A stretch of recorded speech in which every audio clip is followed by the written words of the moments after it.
వర్గాల్లోకి పార్టీని తీసుకుని వెళ్ళాలి అని అంటే కొన్ని వర్గాల్లో కొంచెం ఒకంత ఎక్కువ ప్రయత్నం చేయవలసి వస్తుంది.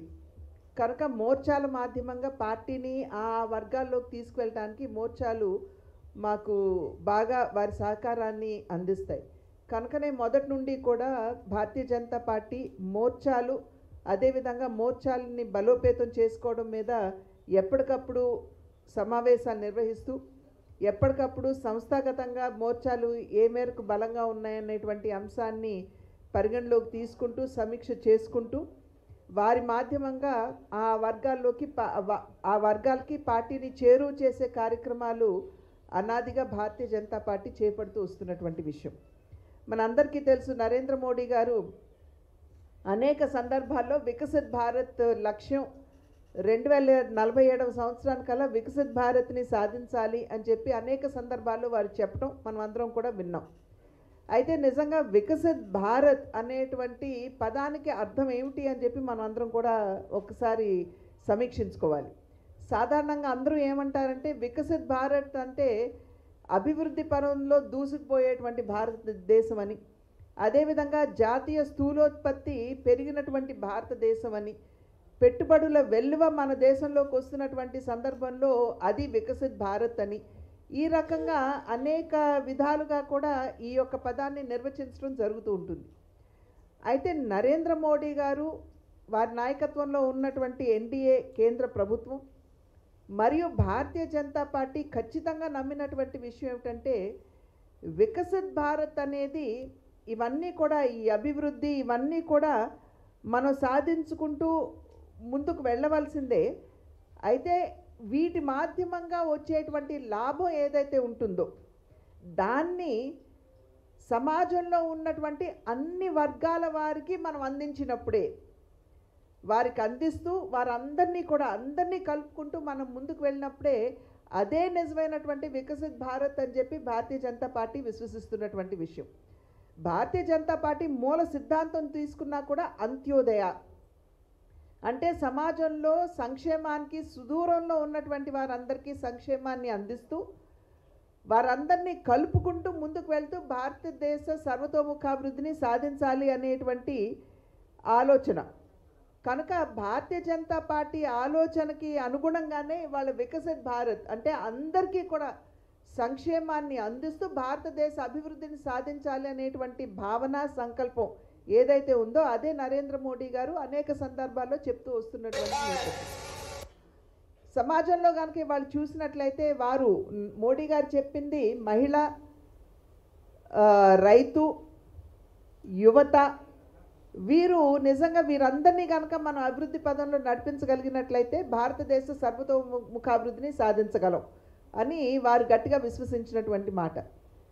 కనుక ఆ రకంగా చూసుకున్నట్లయితే యువతకి చూసుకున్నట్లయితే స్టార్టప్ ఇండియా వంటి కార్యక్రమాలు అనేకం. ఇప్పుడు ఆ వివరాలను అన్నీ ఇవ్వాలంటే చాలా సమయం పడుతుంది. ఎందుకంటే 1-2 కాదు అనేకమైనటువంటి కార్యక్రమాలు చేసాం. యువత వచ్చేటప్పుడు స్టార్టప్ ఇండియా అని, ముద్రా యోజన అని, అదేవిధంగా టాప్ 500 కంపెనీస్లో వారికి అప్రెంటిస్షిప్ ఇప్పిస్తూ కేంద్రం వారికి 5,000 రూపాయలు పారితోషికం అందించడం దగ్గర నుండి ఇవన్నీ కూడా ఎంప్లాయ్మెంట్ వారికి ఉపాధి అవకాశాలు కల్పిస్తూ ఈ యొక్క టాప్ 500 కంపెనీస్లో వారికి అప్రెంటిస్షిప్ ఇవ్వడం మాధ్యమంగా 1 కోటి మంది యువతకి ఉపాధి కల్పించాలి అనేటువంటి లక్ష్యం అది ఇంచుమించుగా చేరుకున్నటువంటి నేపథ్యం. అది మాత్రమే కాకుండా పోయిన సంవత్సరం వారు ప్రభుత్వ ఉపాధి ఏదైతే ఉందో వేకెన్సీస్ ఉన్నాయో వాటిని 10 లక్షల మంది యువతకి వాటి మాధ్యమంగా ఉపాధి కల్పించాలి అని ఆ లక్ష్యాన్ని ఆల్రెడీ భారతీయ జనతా పార్టీ నరేంద్ర మోడీ గారి నాయకత్వంలో ఉన్న కేంద్ర ప్రభుత్వం సాధించింది. అదేవిధంగా మహిళలు చూసినట్లయితే అనేకమైనటువంటి కార్యక్రమాలు మరుగుదొడ్ల నిర్మాణం నుండి జన్ధన్ యోజన దగ్గర నుండి మాతృత్వ వందన యోజన, మాతృత్వ సురక్షిత్ యోజన, సుకన్య సమృద్ధి యోజన, అదేవిధంగా ఈ మధ్య కాలంలో చూసినట్టయితే లక్పతి దీదీలు, డ్రోన్ దీదీలు అంటే స్వయం సమూహ సంఘాలు ఏవైతే ఉన్నాయో, మహిళా సంఘాలు ఏవైతే ఉన్నాయో ఇంతకుముందు రివాల్వింగ్ ఫండ్ 2 లక్షలు ఇచ్చేవారు. కానీ నరేంద్ర మోడీ గారు దాన్ని 20 లక్షలకి పెంచి ఇది కేవలం వారికి రివాల్వింగ్ ఫండ్ పెంచడం మాత్రమే కాదు, ఆ డబ్బు ఏదైతే ఉందో మహిళ దాన్ని ఎక్కడైనా సరే పెట్టుబడి పెట్టుకుని ఒక చిన్న వ్యాపారం కానీ లేకపోతే ఒక చిన్న ఇండస్ట్రీ కానీ ప్రారంభించుకునేటువంటి వెసులుబాటు మహిళలకి ఇవాళ కేంద్ర ప్రభుత్వం అందించింది. దానిలో భాగంగానే డ్రోన్ దీదీలు. ఒక్కొక్క డ్రోన్ తీసుకున్నట్లయితే 10 లక్షల రూపాయలు దాని యొక్క ఖర్చు ఉన్నట్లయితే కేంద్ర ప్రభుత్వం 8 సబ్సిడీ ఇస్తుంది.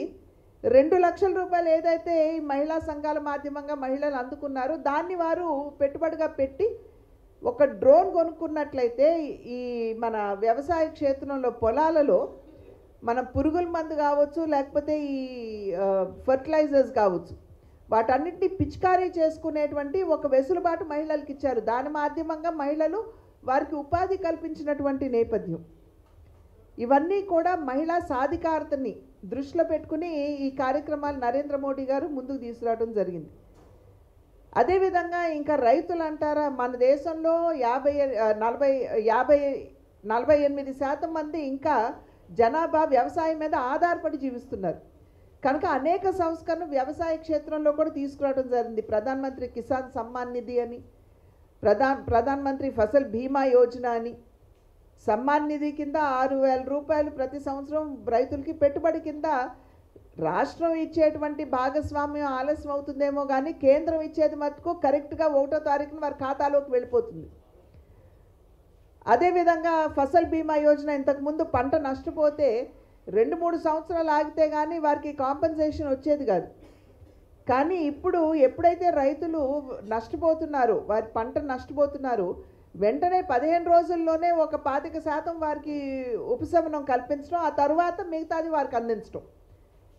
అదేవిధంగా ఈనాం మాధ్యమంగా రైతు పండించుకున్నటువంటి పంటకి మెరుగైనటువంటి ధర భారతదేశంలో ఎక్కడున్నా కూడా డిజిటల్ మాధ్యమంగా అమ్ముకునేటువంటి వెసులుబాటు రైతులకి నరేంద్ర మోడీ గారి ప్రభుత్వం కల్పించింది. ఎన్డీఏ కూటమి ప్రభుత్వం కల్పించింది. కిసాన్ మన ప్రధానమంత్రి సించాయి యోజన కింద రైతులు ఏదైతే సాగునీరుని ఆకాంక్షిస్తూ ఉంటారో మెరుగైనటువంటి సాగునీటి వ్యవస్థల కోసం సించాయి యోజనని ప్రవేశపెట్టారు.